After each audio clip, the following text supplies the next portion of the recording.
Today people tend to believe that many of the rather mundane evils are inconsequential. We simply accept it as it is and move on with our lives. What does it matter that our representatives are corrupt? It is what it is. What does it matter if Big Pharma thrives on keeping us sick rather than healthy? That's just life. And what does it matter that corporations are trying to dictate to us what we ought to believe through their influence and tactics of wage slavery? Well, it so happens that a period of similar moral decay has already occurred. The mundane evils, often financial ones, proliferated and eventually engulfed society in its entirety. It was just life.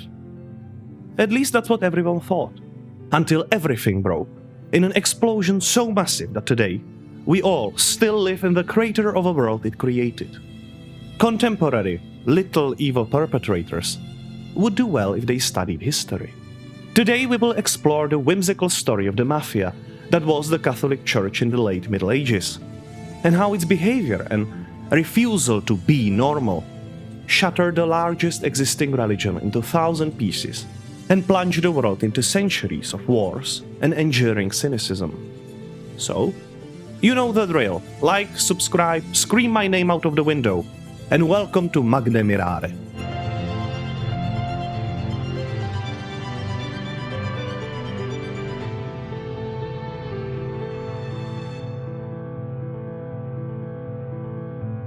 Many things have been said about the similarities between our era and the fall of the Roman Empire.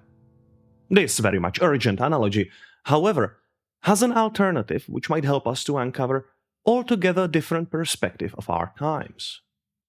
This analogy is based on the fall of the medieval order in Europe, which happened in the 14th and 15th century. The preceding centuries were marked by a triumph and the reaping of the benefits from arduous civilization-building labor. However, blinded by pride, both aristocratic and priestly establishment failed to keep adapting to the changing world. On one hand, a common person, provided they had necessary talents and opportunities, was capable of breaking through the established hierarchy of society. Merchants, craftsmen, and even successful farmers gave rise to an altogether new societal force, the middle class. This class would go on to shape the very meaning of modernity itself. On the other hand, the still firmly medieval society certainly did not have enough opportunities to appease all of those of sufficient talent. This so-called elite overproduction bred widespread resentment, as it meant that even highly developed skills were insufficient to secure significant bargaining power. This has caused a crisis of wasted potential. This situation was soon to be resolved, but not in any particularly enjoyable manner. Between 1346 and 1353, a terrifying disease spread rapidly through the continent, with half of its population perishing in a thoroughly brutal manner. The Black Death has come to dance. This had two important consequences. First, it solved the elite overproduction. Nature corrected itself, and the bargaining power has returned to the hands of workers. And second, as far as the establishment of previous era, it was very clear that the mandate of heaven was lost. Why else would everyone suffer this wrath of God himself? And let us be honest, the way the Catholic Church behaved itself certainly did not help. Imagine being an educated, talented, yet poor peasant, standing there between open mass graves, with a plump priest shaking you down because you are obviously a terrifying sinner and you need to pay the church to forgive you.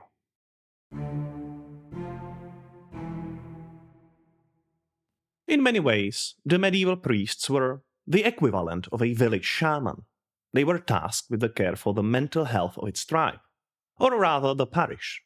And while there are many of those, especially in lower states of priesthood, who truly did care for the well-being of their flock, the same cannot be said about the larger corporate structures of general Catholic organization. That which is profitable business sustains a corporation, and as far as the corporation goes, to pursue this business is, in essence, a question of material survival and success. It is, in its best evolutionary interest. And hence the so-called economic of salvation arose very soon during the Catholic Middle Ages. And I spoke about this in my previous episode, so if you want more detailed information, you can find them there. For our current purposes, it suffices to say that while originally being a way to finance the development and flourishment of medieval prosperity, literacy, and organization, during the late Middle Ages, this thriving business became the biggest spiritual crypto scam of the era. Pumping the sins and dumping the indulgence coins, the Church soon realized the same thing as pharmaceutical companies today. Healthy society needs no cure, and so everyone has to be a sinner. This, of course, perverted the original meaning and utility of the concept of sin. Instead of being a realistic yet sad expectation of harsh life that needs to be dealt with lest we are go nuts, it became demand, which helped to measure taxes you are ought to pay, sort of obligatory sin reparations. Combine this with profound nepotism and the general air of organized crime that surrounded the Catholic venture, and it is no surprise that people openly question whether we even need a guy in Rome. Well, actually, it would be a surprise, because the guy was not even in Rome. For most of the 14th century, the head of the Catholic Church presided in Avignon, as the French king's favorite political pet.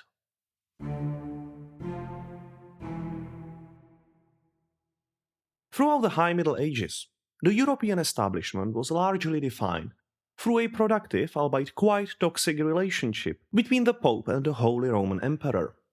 However, by the late 13th century, the unifying civilizational factors of universal Catholic faith and shared spiritual Roman heritage already lost a great deal of their appeal.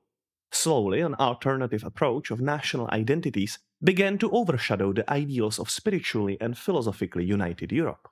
The first two national identities that caused severe cracks in the German medieval order were the quarrelsome Italians and the increasingly self-certain French. While large portions of the Italian peninsula were de jure part of the HRE, the undeniable successes of the de facto independent city-states like the most serene Republic of Venice, Florence, Genoa, and others deepened the rift between Italian imperial authority.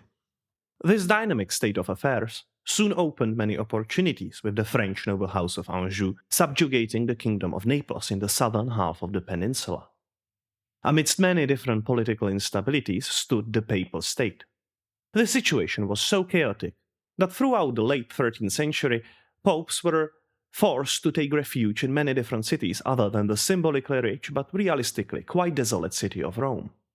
And so the precedent for separation of the Pope from the original eternal city was well set. With the order of papal and imperial relations being thrown into question, the influence over the Pope soon became a fair political game for anyone of sufficient ambitions and means. And the French took the opportunity. They packed the College of Cardinals with French sympathizers and were soon in great position to dictate the rules of the game. There was one last attempt by the papacy to change the unstoppable course of history. Between 1294 and 1303, the Pope Boniface VIII tried to project his power onto the world and use his political leverage to proclaim his superiority over the temporal authorities. And literally no one was buying that.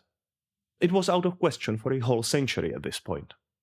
When the Pope tried to excommunicate the French king Philip the Fair, the king simply arrested the Pope, signaling to the whole world that the age of papal domination in the questions of politics is well over. Boniface died a few weeks later. The final nail in the coffin came in the year 1305, when Philip simply forced the conclave of cardinals to elect a French Pope Clement V. This one didn't even see no reason to return to Italy, and decided to preside in Avignon, staying firmly under the influence of the French monarchy.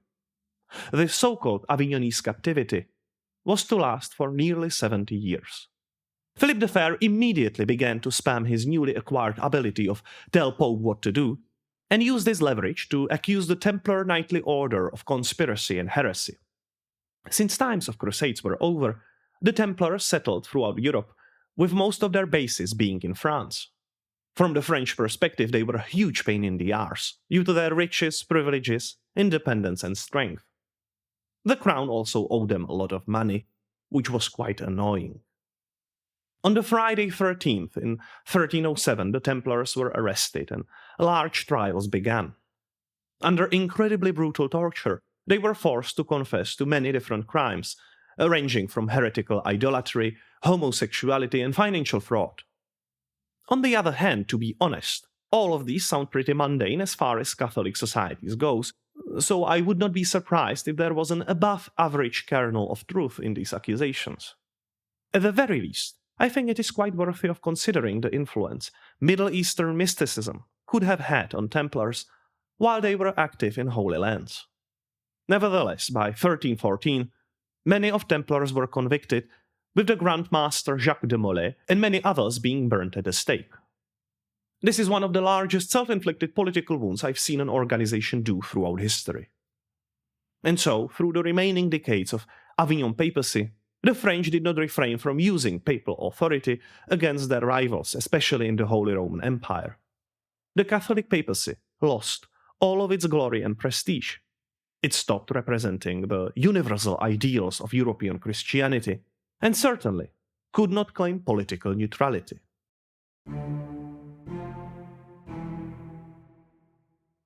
It took 7 popes and about 70 years of French gonna French before an opportunity opened to topple their reign over the papacy. The political vacuum in Rome led to increasing tensions throughout the Italian peninsula, with the papal territories themselves falling into uncertainty. This prompted the still very French Pope Gregory XI to return to Rome to resolve the matter. A series of conflicts arose between the papal state and coalition led by the city of Florence, which resulted in the so-called War of the Eight Saints. However, it was not the war itself that was to change the course of history, but the mere fact that the 70-year-old Gregory simply died in Rome in 1378, just before he managed to leave again. This meant that after many decades, the papal conclave had to be held in Rome, and not in Avignon, where the influence of power was much more certain.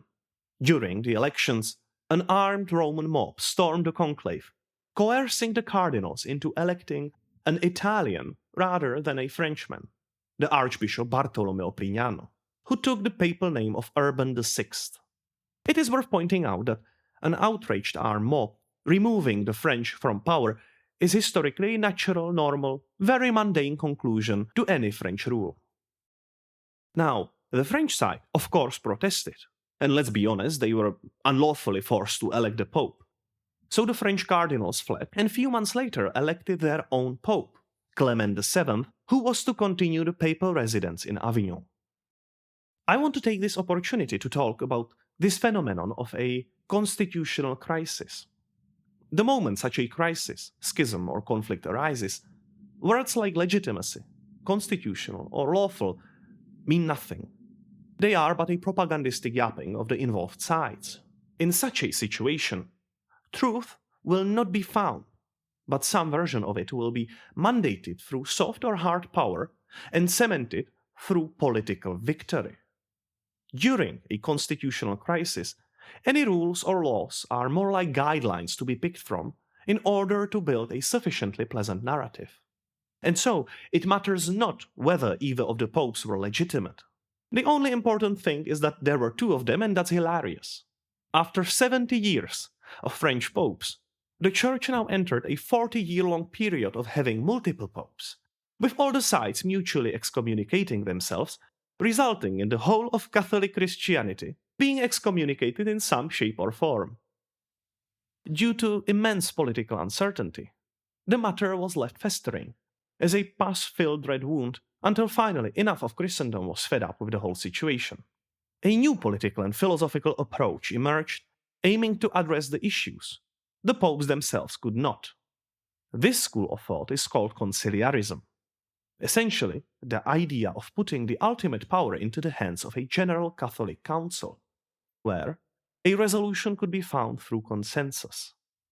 In 1409, a group of cardinals called for a General Council of Pisa. Around 100 bishops arrived personally, with another 100 sending their representatives, and more than 200 delegates arriving from different monasteries, universities, and such. This was a sizable affair, which resulted in the brilliant idea of electing a new pope, Alexander V. Now there were three semi-legitimate/illegitimate, whatever, I don't know, popes.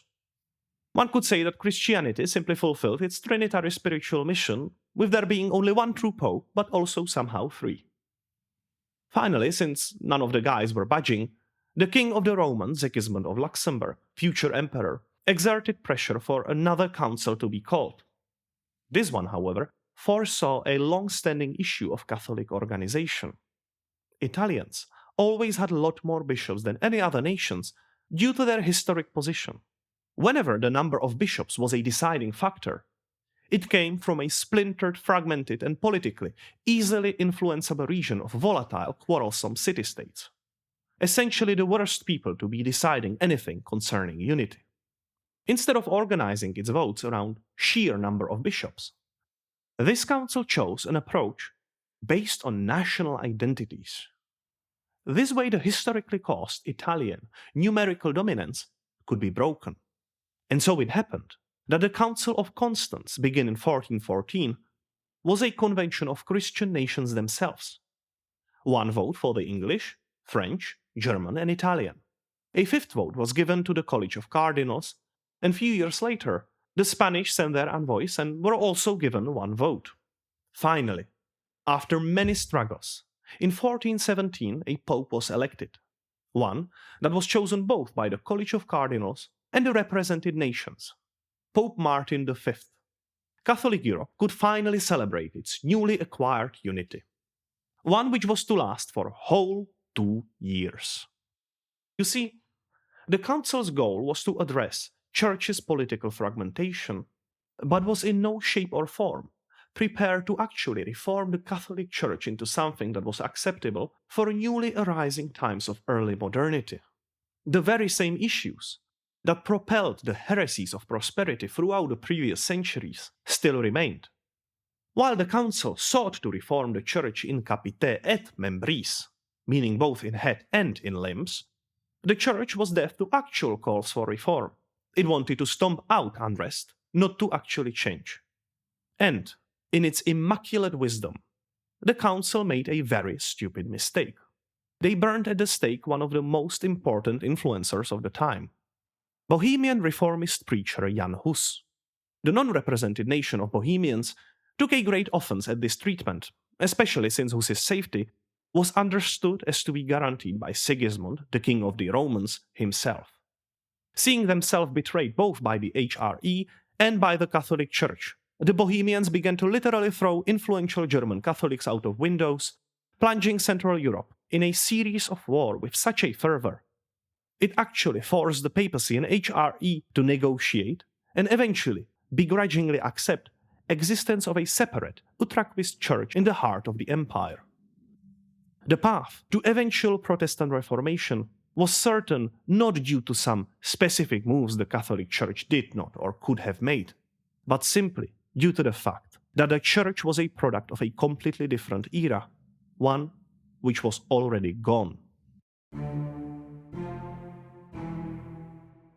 The need to rethink spirituality and religious authority steadily grew throughout the whole of the Middle Ages. It began as soon as the first common people learned how to read. In the last episode, I've talked about the movements of the Cathars and the Waldensians, out of which the latter can be understood much more as an institutionally reformist movement. They sought to rethink the concept of church's hierarchy and authority. Now, considering that this movement thrived throughout the High Middle Ages, the time when the Catholic Church was reaching the absolute peak of its power, one can derive just how much more pressing the matter became when the Church started to openly decay. By the mid-14th century, another such movement popped up, now in England due to the teachings of a reformer named John Wycliffe. His followers were dubbed Lollards, a word conveying something along the line of poor, uneducated and mumbling plebeians. An incredibly important factor in the formation of this populist movement was the translation of the Bible into vernacular English. Once authorities could not hide behind the gibberish of a long-dead language, once common man could actually go to the sources and read them for himself, a great deal of Church's authoritative positions started to feel more like cynical power ploy based on lies. And I must say that I find this prospect of cutting out the parasitical middlemen, whose fact-checking abilities and intentions are about as pure and trustworthy as the one of modern media, very understandable. Now, I could go into deeper analysis of doctrinal differences the Lollards started to develop in opposition to the Catholic Church, but I want to stress out that I do not find doctrinal reformism as the really important stuff. The underlying core issues of the time are not theological debates, but the practical fact that the masses of common folks were undergoing an awakening. They were becoming more conscious of the order they were part of, and they soon realized that the order did not necessarily have the best intentions in mind. This is an incredible parallel to our contemporary era. When the establishment and elites fail, when they are utterly unwilling to change the status quo, or stop effing stealing and cheating in the plain sight, then people turn to populism. Now, populism is arguably more chaotic and barbaric. It indeed does represent all of the challenges and vices the liberal establishment is pointing out. What this establishment does not realize is that their own vision of the world is so disgustingly removed from reality that even the barbaric will of the unwashed masses is preferable to their agenda driven by delusionary luxury beliefs. Soon after the Wyclif's teachings spread, and more importantly, with them the idea of having the balls to actually teach and criticize as your own personal conscience demands, they soon found very fertile ground on the other side of Europe, in the Kingdom of Bohemia. And it happened during very peculiar times, because while this nation was not invited to the Council of Constance as equals with the other nations, the Bohemians were too undergoing vigorous construction of their national identity. Bohemia was not only one of the 4 kingdoms in HRE, its king was also one of the 4 secular imperial electors. Added to that is the fact that throughout the 14th century, the King of Bohemia was also the emperor. Under Charles IV of Luxembourg, Bohemia underwent its golden age, which, as I already explained, pairs very well with the heresies of prosperity. While the other half of Europe was dying of Black Death, Bohemia was comparatively less impacted and was currently opening its oldest university, Charles University in Prague. The rule of Charles's son, Wenceslas IV, was much less glamorous, and it suffered both severe inner conflicts with local Bohemian nobility, as well as from very complicated relationship with his brother, already mentioned Sigismund, the King of Hungary, soon to be King of Germany and Romans, and eventually even a Holy Roman Emperor. The mood in the Bohemian society soured. Its king Wenceslas was seen as weakling, while his brother Sigismund was seen as a despicable schemer and is called traditionally the Red Fox for his cunning by my people. It was in the context of such a mood that finally, at the beginning of the 15th century, the Dean of Philosophical Faculty at the Charles University, Jan Hus, began to translate Wyclif's teachings and preach himself. He soon gathered as many followers as enemies, because he was openly critical of churches' racketeering business, as well as the corruption of Christ's teachings, as he understood them personally. He was soon excommunicated by one of the 3 popes. This did not really help, since Hus's popularity was rising even when he was forced to rural exile. Finally, he agreed to travel to Council of Constance after an invitation from Sigismund himself, and there he expected to lead a formal debate about his positions and teachings. Instead, he was promptly imprisoned and tried as a heretic. Eventually, he was found so convicted in his positions that he was condemned to be burnt at the stake and his ashes to be thrown into the river Rhine. There, at the bank of the river, 6th of July 1415, he had the last option to renounce his teachings and save his life. Hus's last words are his refusal documented by his disciple Petrus Mladoňovic. God is my witness that both these accusations and witnesses are false, for I have not taught nor preached any of it. Rather, the foremost intent of my preachings, deeds, and texts was to turn people away from sin. In this truth of the Gospels, which I taught through the words of holy doctors, I today will die joyfully. Hus's execution was perceived by the people of Bohemia as an incredible betrayal and great injustice. Soon the Hussite organized under the banner of the Chalice which represented Hussite teachings of communion under both kinds, meaning the conviction that drinking wine during Eucharist should not be exclusive to clergy, but also permitted to laicks. Again, this theological issue is simply manifestation of the general resentment felt towards church's elitism.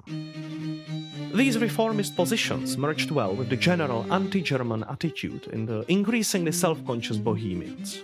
And finally, in 1419, a Hussite mob performed the already mentioned defenestration of Prague. They threw German Catholic city councillors out of windows and finished them outside on the street. Once King Wenceslas learned of this event, he strode out, promptly leaving the kingdom to be inherited by his much-hated brother Sigismund. The Hussites organized into armies, and since Sigismund was not to be simply accepted as a king, he started a series of failed crusades and invasions in an effort to subdue revolting Bohemia. It did not matter. The imperial forces were no match for the Czech rabble, armed with farmers' equipment, some early firearms, and deploying the superior tactics of mobile war wagon forts. Eventually, the long series of bloody conflicts ended in 1485, with the Catholics being forced to recognize the existence of separate Hussite church in Bohemia, which was to be understood as equal to the Catholic one before the law. This whole adventurous tale had an incredibly important impact on the European situation. After multiple decades of Catholics being beaten to a pulp again and again, it was clear that if the religious reform, so much needed for the new morality of the growing middle class, was not to be achieved through cooperation with the Church, it can very much be done without the Church.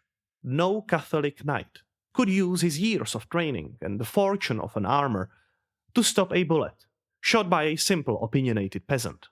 A peasant who had a very different outlook on how things should be. And so, soon others were to take the matters into their own hands. Until, as we all know, the dam broke all throughout Europe with the Protestant Reformation and subsequent centuries of religious wars. This, however, will be a topic for the next episode. Thank you for watching and see you next time on Magne Mirare.